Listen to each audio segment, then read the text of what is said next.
بسم الله الرحمن الرحيم لا حول ولا قوة إلا بالله العلي العظيم الحمد لله رب العالمين وصلى الله على سيدنا ونبينا أبي القاسم المصطفى محمد وآله الطيبين الطاهرين لا سيما بقية الله في الأرضين جل الله تعالى فرجه الشريف اللهم أخرجني من ظلمات الوهم وأكرمني بنور الفهم اللهم افتح علينا أبواب رحمتك وانشر علينا خزائن علمك برحمتك يا أرحم الراحمين. We continue our reflections on hadith, on hikmah from a scale of wisdom. Muntakhab Mizan al-Hikmah. We have few hadiths about necessity of avoiding your lusts or lower desires and having a simple life in order to have hikmah. For example, Imam Sadiq alayhi salam, hadith 1715. Al-Imam al-Sadiq alayhi salam said, Man zahida fi dunya athbatallahu al-hikmata fi qalbih wa antaqa biha lisanah. Whoever has ascetic life, whoever is not attached to dunya, is pleased with simple life, Allah would put hikmah, wisdom, in his heart and make his tongue speak wisdom. Okay, as you remember, we said the place of hikmah is heart, but it appears on what you say and what you do. On the other hand, we have hadith about those things that are obstacles for having hikmah. For example, hadith 1716, Rasulullah sallallahu alayhi wa sallam said, Al-qalbu yatahammalu al-hikmata inda khuluw al-batn. Heart can contain hikmah when your stomach is empty. Empty, maybe not in the sense that you are starving, in the sense that it's not full, it's not, you have eaten too much. Yeah? Al-qalbu yamujju al-hikmata inda imtila'i al-batn. Heart rejects hikmah or sends away hikmah, refuses hikmah when a stomach is full. So we cannot eat too much or drink too much and sleep too much, enjoy ourselves too much and expect hikmah. Hikmah is a gift which is not given easily. If you want, invite a very honorable person to your home, you should keep your home, empty. You cannot, bring every person, good and bad, and fill your home and then invite an honorable person and say, find your way among these people. Hikmah, if you want to invite hikmah to your heart, you must keep your heart empty so that hikmah can come. Amir al-Mu'minin said, لا تجتمع الشهوة والحكمة. Shahwa, appetites or lusts, and hikmah would not come together. Another thing which is a barrier is anger. Al-Imam al-Sadiq, al-ghadabu mamhaqatun lil-qalbi al-hakim wa man lam yamlik ghadabah lam yamlik aqlah. Anger is destroying, is harming the heart of a wise person. Even if you had wisdom, anger would damage it. And if you are angry, you will not get the wisdom. And the one who cannot control and own, possess his anger, cannot possess his aql. So shahwa is a problem. Ghadab is another problem.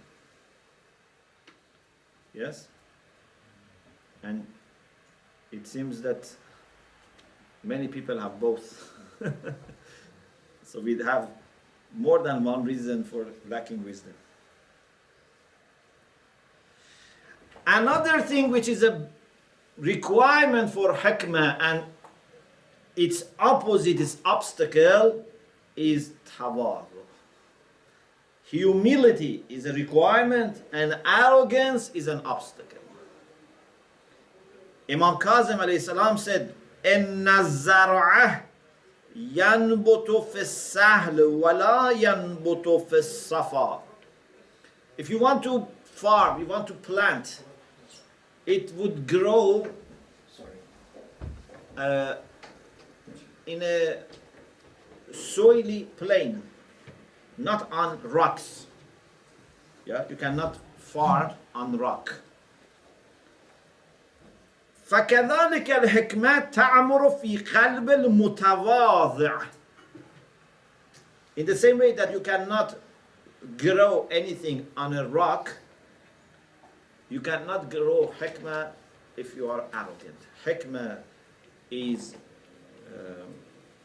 developed in the heart of humble people. Tawazu is very important. Humility is very important. Then Imam says, وَلَا تَعْمُرُ فِي قَلْبِ الْمُتَكَبِّرِ الْجَبَّارِ. Hikmah does not grow in the heart of someone who is arrogant and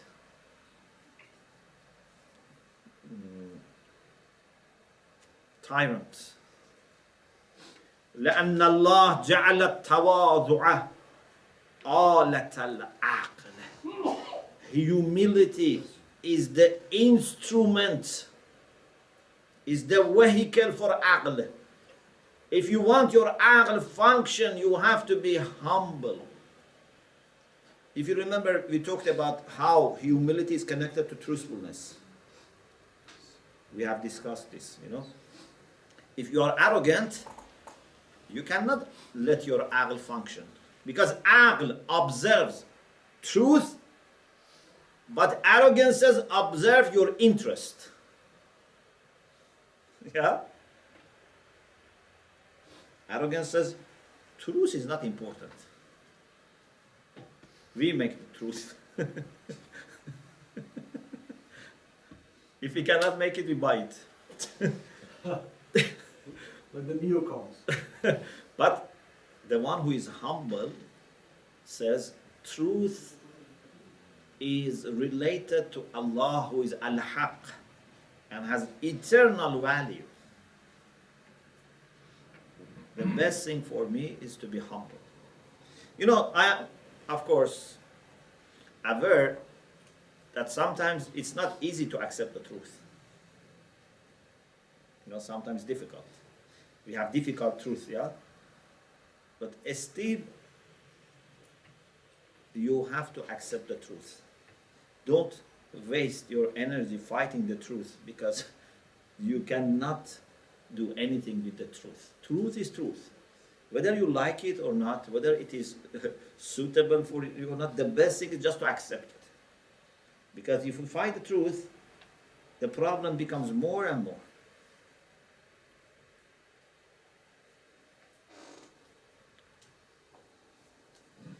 Imam Hadi alayhi salam said, Al-hikmatu la tanja'u fi ittiba'il fasid. In corrupt souls, wisdom doesn't have impact, doesn't have any influence. So if you give wisdom and wise advice to people whose heart is not pure, or it is corrupt, it's not going to have impact on them. You see, prophets, messengers, awliyaullah have been talking to many people, giving them wise ideas. But if the heart is corrupt, they don't appreciate.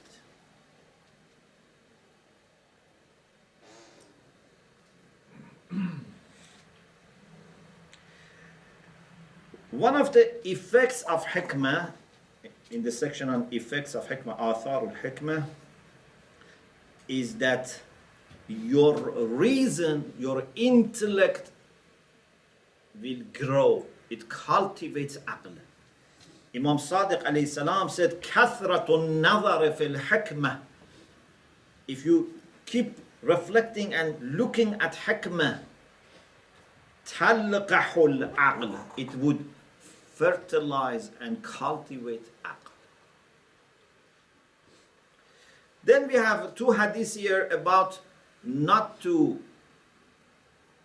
waste hikmah by sharing it with the people that they don't suit. They are not right people. For example, Imam Kazim alayhi salam says, "La tamnahul juhal." This is Hadith 17:24. "La tamnahul juhal al-hikmata fatadlimuha."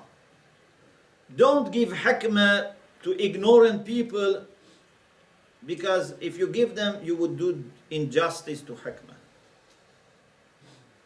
وَلَا تَمْنَعُوهَا أَهْلَهَا فَتَظْلِمُوهُمْ. But also don't deprive those who deserve hikmah and are suitable, because if you do so, you do injustice to those people. So you have to observe the right of hikmah and the right of people who are suitable. If I share it with those who are not suitable, I have done zulm to hikmah. If I don't share it with those who are suitable, I have done zulm to those people, because I have deprived them. You understand?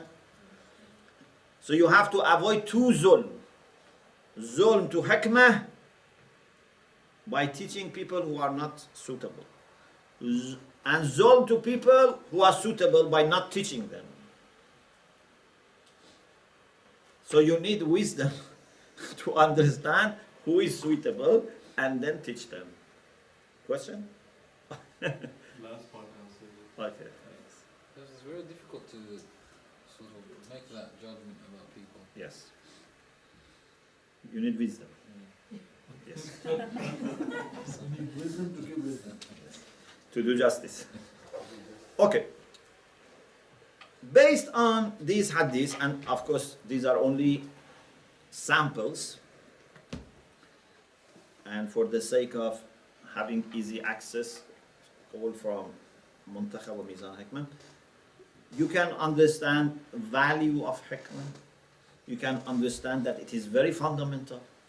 You can understand that it can be wisdom as a quality for certain ideas, and it can be wisdom as a quality for a person. Quality for ideas is important, but you can find it with different people, even with munafiqeen, even with mushrikeen. But quality of a person requires to have a pious life, a simple life, not being arrogant, not being angry, not going after satisfaction of your lower desires. Okay? So, these are things that we understood from hadith, alhamdulillah. Now, we want to go to the sources that I have introduced to you last week, and you have the handout, to see how the Qur'an introduces hikmah. So, if you go to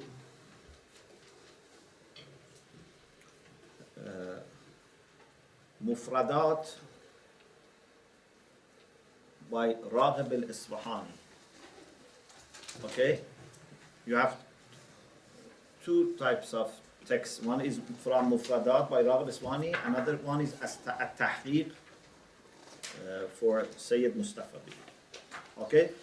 So if you look at Mufradat, so Mufradat Alfaz al-Quran by Raghib al-Iswahani is on the top. Is introducing the words which are used in the Quran, and the order is according to the roots. Okay? For example, it says Hakama Asluhu Mana'a Man'an Li-Islah. Did you find it?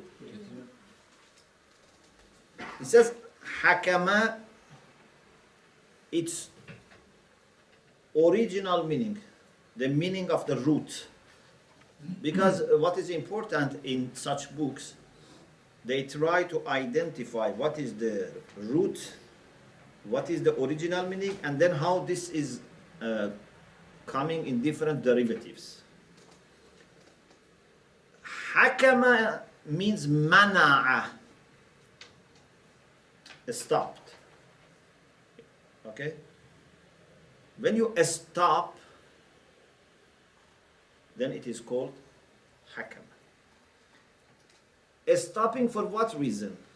Li-islah, in order to improve.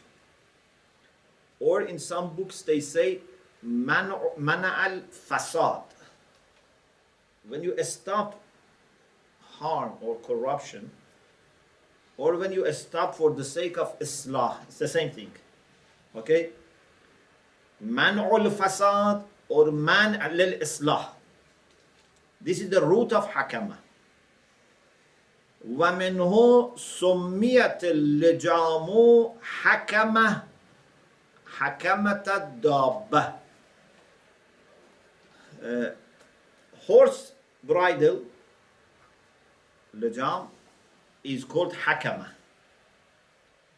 It's written like hikmah, but it is pronounced differently. Hakama, hakamatul dabba, like hakamatul horse, is the bridle. Why they say hakama? Because with this you can stop the horse, control the horse, so that the horse doesn't run away or doesn't harm anyone. Okay?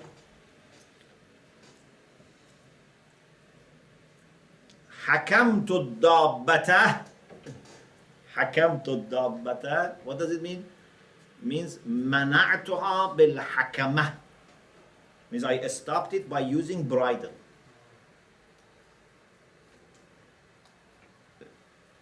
I don't know, you are understanding what we are doing or not? Yes. Yeah, we are doing some kind of analysis of the words. Because we normally know hukm in the sense of ruling and judging, and hikmah in wisdom. But this type of books tell you how these all go back to the same roots. It's very important. This is what you can only teach people who have some background of house studies. Mana'tuha bil hakama. I stopped the animal like horse by using bridle. Wa ahkamtuha, ahkamtu dabba means ja'altu laha hakama. Okay? I put bridle on the mouth of the animal. Also, they say hakamtu safi. What does it mean, hakamtu safi? Means mana'tu safi. I stopped the one who was safi. Safi means foolish. Yes, the one who has no good understanding. Sufaha, la tuqtu sufaha amwalakum allati ja'alu. Wa ahkamtu. قال الشاعر أبني حنيفة أحكموا سفهاءكم. What does it mean? أحكموا means امنعوا. Stop your people who are not intelligent. And then he continues till he says وَالْحُكْمُ بِالشَّيْءِ أن تقضي, after 2 lines, أن تقضي بأنه كذا أو ليس بكذا. When we say حكمت بكذا, means you make a judgment, تقضي. You make a verdict, you make a judgment that something is this or is not this. For example, you say, I judge that this doesn't belong to you, or I judge this belongs to you. Either you judge something is not something, or something is something. For example, belongs or doesn't belong. And also, sometimes it can be something that you judge on another person, and you impose this on him. Sometimes no, it's about a judgment that you make in yourself. سواء ألزمت ذلك غيره أم لم تلزمه. Sometimes you compel another person, or sometimes you don't do. Then he goes on and talks about hakim and hakam. And they are very similar, but hakam is ablagh. Hakam is expressing the meaning of judging more than hakim. And then he continues, حكم بالباطل فمعناه أجرى الباطل مجرى الحكم. حكم بالباطل means instead of making proper judgment, he put falsehood in the place of what was supposed to be said. والحكمة. So this is the main part. We want to start from here. Did you find it? والحكمة إصابة الحق بالعلم والعقل. Where is the book? Because I don't have that copy. Al-Hikmah. It's a Second line on the left side, page 249. page, 249. page 249. Left side, third line. So, Did you find it? yeah. Okay. Yes. Al-Hikmatu إصابة الحق بالعلم والعقل. What is hikmah? He says, please remember these definitions, because then we want to choose among them what would be the best, or maybe we bring our own definition. Al-hikmatu isabatul haq, to reach the truth, bil ilmi wal aql, with knowledge and intellect. So there are 2 pillars for hikmah, ilm and aql. But in order to reach haq, is it clear? Then Raghib al-Isfahani tries to distinguish between the meaning of hikmah when it is used for Allah subhanahu wa ta'ala and when it is used for human beings. فَالْحِكْمَةُ مِنَ اللَّهِ تَعَالَى, wisdom from Allah subhanahu wa ta'ala as a quality of Allah. مَعْرِفَةُ الْأَشْيَاءِ وَإِيجَادُهَا عَلَى غَايَةِ الْإِحْكَامِ. What is hikmah in the case of Allah subhanahu wa ta'ala? Ma'rifatul ashya, knowing things. So ilm is there, element of knowledge. And then to create them with maximum a strength. It's not loose. So, because Allah is creator, so this knowledge of Allah comes with creation. But for us, so when Allah is Hakim, this hikmah is reflected in His creation. But for us, it cannot be reflected in creation because we are not creating. So we just understand the hikmah which is there. Yes. Shouldn't he have used ilm instead of ma'rifah for Allah subhanahu wa ta'ala? Does Allah have ma'rifah or ilm? If I'm not mistaken, Allah shouldn't be called an arif. Because In the sense that He has very detailed information. Not that His knowledge is detailed, but He has knowledge of details. usually they define ma'rifah as like something you have sort of forgotten and relearning. No, it doesn't. Ma'rifatullah. No. The main thing is that ma'rifah has to be very personal. Very personal and detailed. Yeah. وَمِنَ الْإِنسان. But if hikmah is from insan. So if it is used as a quality for a human being, مَعْرِفَةُ الْمَوْجُودَاتِ. Okay? I don't know whether you notice when he talks about Allah, he says ma'rifatul ashya. But when he talks about insan, he says ma'rifatul mawjudat. Why? Because whatever is existing already. Because Allah knows them before even existing. But we know them after they exist. You understand? Ma'rifatul ashya for Allah is there even before creating. If he didn't know, how could he create them? But we only know maximum, even if we know when they are created. Even after that, sometimes we don't know. But if we are Hakim, we should know ma'rifatul ashya. Then, Allah creates ashya. We cannot create. What maximum we can do, fi'lul khayrat. We can do good things. He creates good things, and with firmness and strength, we can just do good actions. Yeah? We are khaliqul af'al, not khaliqul ashya.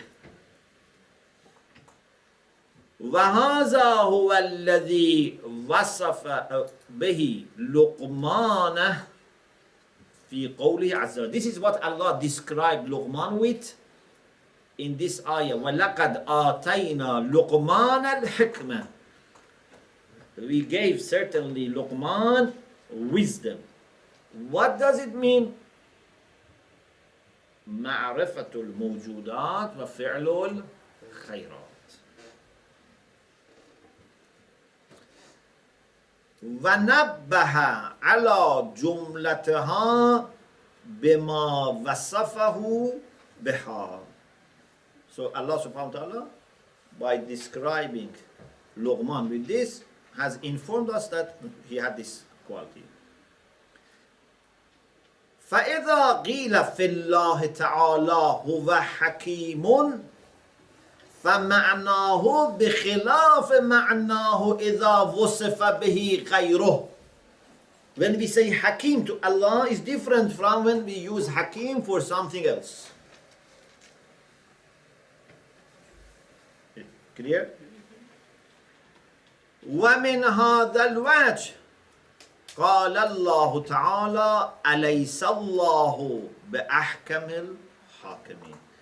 So أحكم الحاكمين with حكمة have connection. So he's أحكم, he's the best of the you can say judges, but maybe it's more than judges, the one who can bring firmness and wisdom about. وإذا وصف به القرآن, when it is used as an adjective for the Quran. See, Al-Quran al-Hakim. Why we call Quran Hakim? There are different explanations. One is this: فَلِتَضَمُّنِهِ الْحِكْمَةِ. Because Quran contains hikmah, So Quran becomes Hakim. Some people have said Quran is Hakim because like a wise person, Quran also does things with hikmah. But one explanation is that Quran involves hikmah. فَلِتَضَمُّنْهِ الْحِكْمَةَ, because of Quran containing hikmah.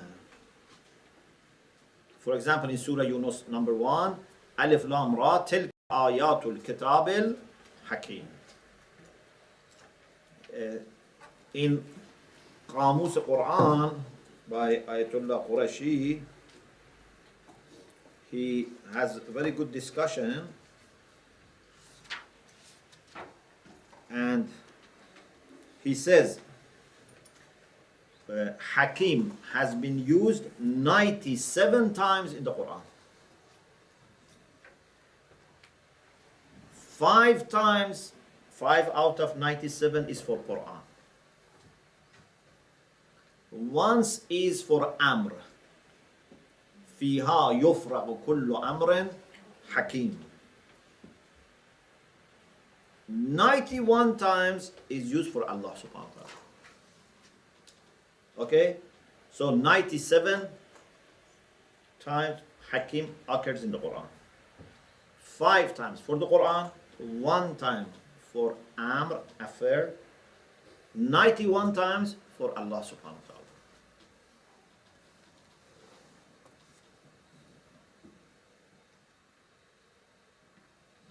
Then he talks about ayat muhkam and mutashabih. It says they are muhkam because they give some firm and decisive meaning. After this, we go to another book, and that is the التحقيق في كلمات القرآن الحكيم القرآن الكريم.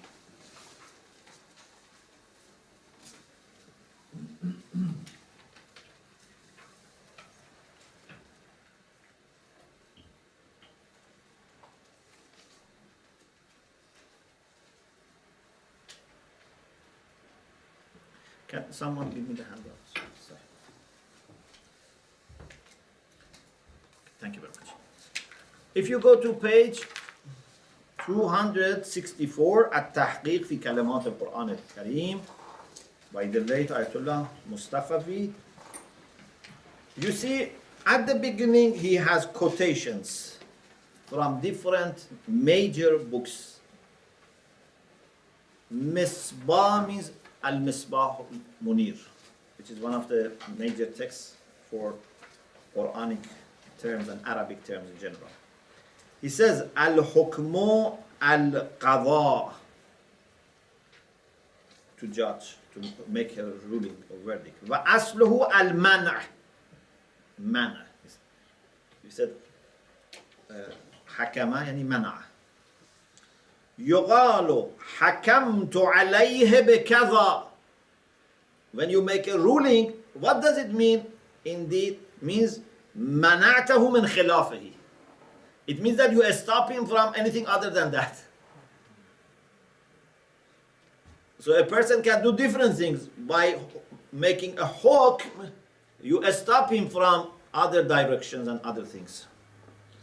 فَلَمْ يَقْدِرْ عَلَى الْخُرُوجِ مِنْ ذَلِكَ. So he cannot go away from this. وَحَكَمْتُ بَيْنَ الْقَوْمِ. When some people have a case, and a debate, and or quarrel, they come to you and you judge. حَكَمْتُ بَيْنَ الْقَوْمِ يعني فَصَلْتُ بَيْنَهُم. فصل. قول فصل means you finish the debate, you settle the case. فَأَنَا حَاكِمٌ وَحَكَمٌ. When you do hukm, you are called hakim or hakam. وَالْجَمْعُ حُكَّامٌ وَيَجُوزُ بِالْوَاوِ وَالنُّونِ. You can also have jam' salih. So So you can say hukam, you can say hakimun. وَالْحَكَمَةُ لِلدَّابَّةِ. Hakama is bridle for horse or something like that. سُمِّيَتْ بِذَلِكَ. Why it is called hakama? لأنها تذللها لراكبها. Because by putting this, you make it obedient to the one who wants to ride it. تذلل, like obedient, like Days. you tame it, or from dhilla. So it has to be obedient. In a sense, it means that you stop the horse going as the horse wishes. ومنه اشتقاق الحكمة. Hikmah is derived from this. What is the connection? لأنها تمنع صاحبها من أخلاق الأرذال. Ardhal are those people who are vicious, not virtuous. Hikmah stops the one who has hikmah from traits of character of vicious people. Yeah?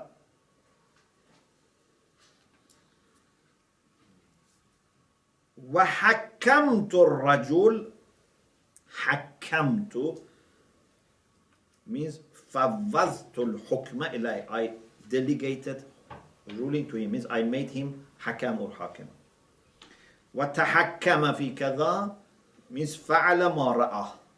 He did what he thought is right. Anyway, then he goes to مقا means مقائيس اللغة. مقائيس اللغة is another book I introduced to you last week. Again here says حكما أصل واحد means all the roots go to one, all the derivatives go to one root. وهو المنع. Again he says منع. You understand? وأول ذلك الحكم. Why حكم is called حكم? وهو منع من الظلم. Because you stop from injustice. وسميت حكمة الدابة لأنها تمنعها. حكمة الدابة is called حكمة because it stops the animal. And then he says والحكمة after one line. هذا قياسها is similar لأنها تمنع من الجهل. Hikmah is called hikmah because it stops from jahl, ignorance. Then we go to sahahul luqa. To sahahul luqa, he says, al-hukmu masdar qawlika hakama baynahum yahkumu qadha. So it means to judge, to make a ruling. And then he says, al-hikmatu min al-ilm. وَالْحَكِيمُ الْعَالِمُ. So here you see the focus is more on ilm. In the previous books, the focus was on hikmah, stopping from ignorance or akhlaq of bad people. Here the focus is on ilm. So it seems that more focus is now put on theoretical side. This is very important for our discussion because, as I told you last week, for me, hikmah must be practical. Even if it has theoretical dimension, but it is to serve the practical side. It's not enough if you are alim. If you know everything in theory, but you cannot decide what's the best thing right now in this condition, you are not hakim. Okay? So I want you to see how different scholars are focusing on different things. Al-hikmatu min al-ilm wal-hakim al-alim. Hakim means alim. وَصَاحِبُ الْحِكْمَةِ وَالْحَكِيمُ المتقن للأمور. Sahibul Hikmah, the one who has wisdom, or Hakim, is the one who does things with itqan. Itqan means to do things firmly, which means nicely and properly. You remember this hadith that Rasulullah sallallahu alaihi wasallam was burying one of his companions in Medina, and he was very careful about making the grave very properly. And they said, this is grave and we are going to put lots of soil on it and it's not going to be used or whatever. Then Rasulullah said, but Allah loves the people. لَكِنَّ اللَّهُ يُحِبُّ عَبْدًا إِذَا عَمِلَ شَيْئًا or فَعَلَ شَيْئًا أَتْقَنَهُ. Allah loves that his servant, no matter what he does, whenever he does something, he should do it properly. Itqan. Mutqan means like muhkam. Ihkam. Itqan means to make things firm, but means proper. Not loose in the sense that it's going to, for example, damage or corrupt soon. It's itqan. Okay? So, Hakim al-mutqinu lil-umur. He does things properly. He knows how to do it and then he does it properly. You need knowledge, yeah? Because if you don't have knowledge, you cannot do it properly. But sometimes you have knowledge, but still you may not do it properly. You know? There are some, for example, people, you take your car to their garage, they don't know how to fix your car. That's one problem. There are people who know how to fix, but they don't care. They know, but they don't care. But we need someone who knows and cares. So find a garage man who is Hakim, who knows and cares. At least in the field of cars.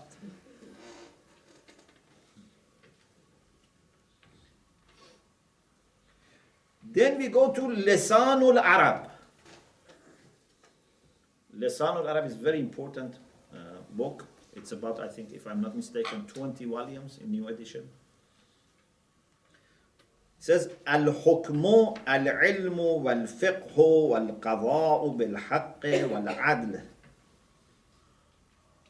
It can be used as knowledge, as fiqh, as judging with truth and justice. And then he says, this is the master for Hakama Yahkumu, وَيُرْوَى أَنَّ مِنَ الشِّعْرِ الْحِكْمَةِ. Some poems are wisdom, means they involve wisdom. وَهُوَ بِمَعْنَى الْحُكْمِ وَالذِّكْرُ الْحَكِيمِ means al-hakim lakum wa alaykum, is something that judges between you and them. So he explains the meaning of wisdom for Qur'an in the sense that judges between you and them. And then we go to next page when Ayatollah Mustafavi wants to make his own judgment. What tahqiq. The name of the book is also At-Tahqiq fi Kalamat al-Quran. So he doesn't just make quotations. He chooses some text, but then he has his own judgment, conclusion. So this is his judgment. والتحقيق أن الأصل الواحد في هذه المادة هو ما يحمل على موضوع ويلحقه وما به يتحقق الأمر والنهي إذا كان عن بت ويقين. He says the common root for this and all its derivatives is something, whether it be the case for a ruling or verdict, the case for prohibition or command, anything to which this belongs should be with certainty and decisiveness. So he focuses on decisive nature of hukm. if it is with doubt, it is not hukm. It must be certain. Okay? It's very important. And he says the reason it is called hukm, like qadi is hakim also, yeah? Because it should make decisive judgment. And then he says about fiqh, ilm, man, rad. He says in all of them you find this. Then if you go few lines down, says al-hikmatu. After talking about hakim, hakim, hakam, then he says al-hikmatu fi'lah. You remember in al-misaf we say fi'lah is for no. Like fitra, like mita, jilsa is a type of that root. Jilsat al-abid means the type of sitting which is for slaves or servants. Fitra is a type of creation that is available in human beings. Fitra. Mitat al-jahiliya, type of death for age of ignorance. Al-hikmatu fi'lah تدل على نوع خاص من الحكم, a special type of hukm. What type is that? هو ما كان من الأحكام الراجعة إلى المعارف القطعية والحقائق المتقنة المعقولة. Hikmah is those verdicts, those judgments which refer to certain and decisive teachings, which are decisive, which are properly understood.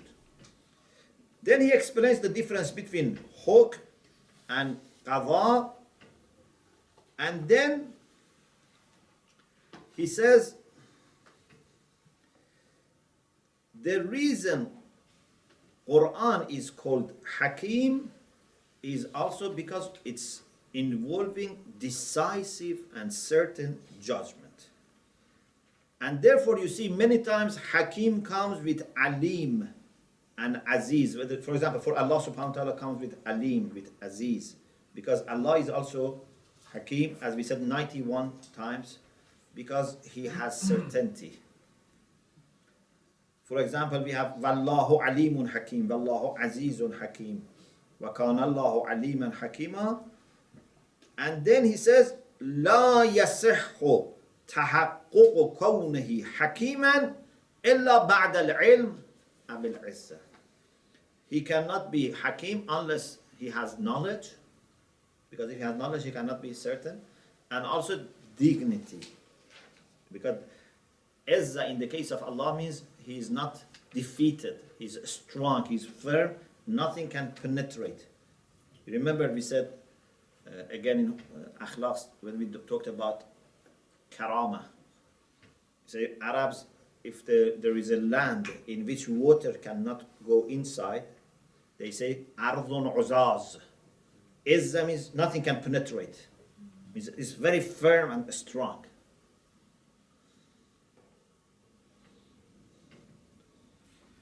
So he then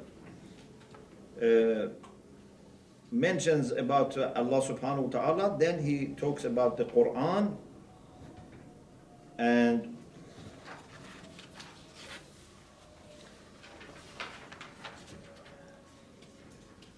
he says, for example, ayatul muhkamat hunna ummul kitab. He says, innal muhkam huwa alladhi ju'ila dha hukm. It's muhkam because it has hukm inside it. It makes hukm. What does it mean? It means that it gives you ra'yan qat'iyyan la tardida fi wa la tashabu. Muhkam gives you decisive, certain ruling or verdict, and there is no ambiguity, no confusion. Mutashabahat are not that firm because they can be understood different ways. يقابله المتشابه الذي ليس فيه بت ولا صراحة كاملة. There is no decisiveness and explicit meaning for mutashabih. حتى يحكمون فيما شجر بينهم أي يجعلونك حكما, means you make decisive judgment among them. So then he says about ما كان لبشر أن يؤتيه الله الكتاب والحكم والنبوة. There is no such possibility for a person that Allah would give him the book and hukm, which you can say wisdom or you can say firm and decisive judgment, and nubuwwah, and then the ayah continues بأن يسير ذا يقين ومعرفة ويصل بالإفاضة والإشراق الإلهي إلى مرتبة حق اليقين في المعارف والأحكام مطلقا. He says to be given kitab and hukm and nubuwwah means to have yaqeen, to have knowledge, and with divine inspiration and illumination reaches the position of haqqul yaqeen. Haqqul yaqeen. And this does not contradict that enel hukmu illa lillah. Yes, enel hukmu illa lillah means primarily, independently, hukm is only for Allah. But Allah can give it to other people. Yeah? Because the ayah says, and yu'tiyahu Allahu al-kitaba wal-hukm. So Allah can give to other people. Then he says, وَكَذَلِكَ الْحِكْمَةِ. This is the last part. This was about hukm. Hikmah is also, he says, فَإِنَّهَا نَوْعٌ خَاصٌ مِنَ الْحُكْمِ. Is a special type of hukm that Allah gives to those servants of Him that He wills who are mukhlis. Allah gives hikmah to those who are mukhlis. يُؤْتِ الْحِكْمَةَ مَنْ يَشَاءُ. But He is not arbitrary. He gives hikmah to those that He wills. But it's not arbitrary. They have to be mukhlis. وَمَنْ يُؤْتَ الْحِكْمَةَ فَقَدْ أُوتِيَ خَيْرًا كَثِيرًا. Those who have been given wisdom have been given abundant good. وَذَلِكَ مِمَّا أَوْحَى إِلَيْكَ رَبُّكَ مِنَ الْحِكْمَةِ. This is the wisdom that Allah has revealed to you, that is Qur'an or revelation in general, that involves hikmah. وَلَقَدْ آتَيْنَا لُقْمَانَ الْحِكْمَةِ. We gave Luqman hikmah. فَظَهَرَ أَنَّ الْأَحْكَامَ الْحَقِيقِيَّةِ ما يتعلق ويلحق بالموضوعات التكوينية. The factual ahkam, maybe حقيقية is better to say factual, are those things that relate to existential subjects. Because we have hukm takwini, hukm tashri'i. Hukm takwini is that hukm that is about creating things. ولما كان التكوين بيد الله وعلمه وإرادته or you can say بيد الله وعلمه وإرادته وقدرته, because creation is in His hand and with His knowledge and will and power, فتكون أحكامه أيضا بعلم الله وإحاطته. Because He has created the whole world. He has knowledge, He has this will, He has power. Therefore, any legislation and any ruling also would come from Him, because He has encompassing knowledge and power and will about everything. Okay, so what we saw in the books that they have quoted, or in Mufradat al-Raqib and At-Tahqiq, is few things. One is that there is a common root with common meaning, hakama, in the sense of mana al-fasad or mana lil-islah, to stop something that without your stopping may go to wrong direction. It's a kind of intervention. Yeah, you have to intervene by stopping. If you don't stop, it can harm, or at least interest can be missed. So it's kind of intervention to avoid harm or to bring improvement, and it involves knowledge, it involves certainty, decisiveness, and also it has to be firm and proper. So these are few elements that we can, if we put all these sources together, we can find that hikmah has all these things. Okay? A kind of intervention to stop, to avoid harm and corruption, or to bring improvement. And it's decisive, it is firm, it's with certainty and not doubt or confusion. It involves knowledge and does things properly. So, inshallah, next week, then I will share with you what is my understanding of hikmah, inshallah. Alhamdulillah Rabbil Alameen. Yes.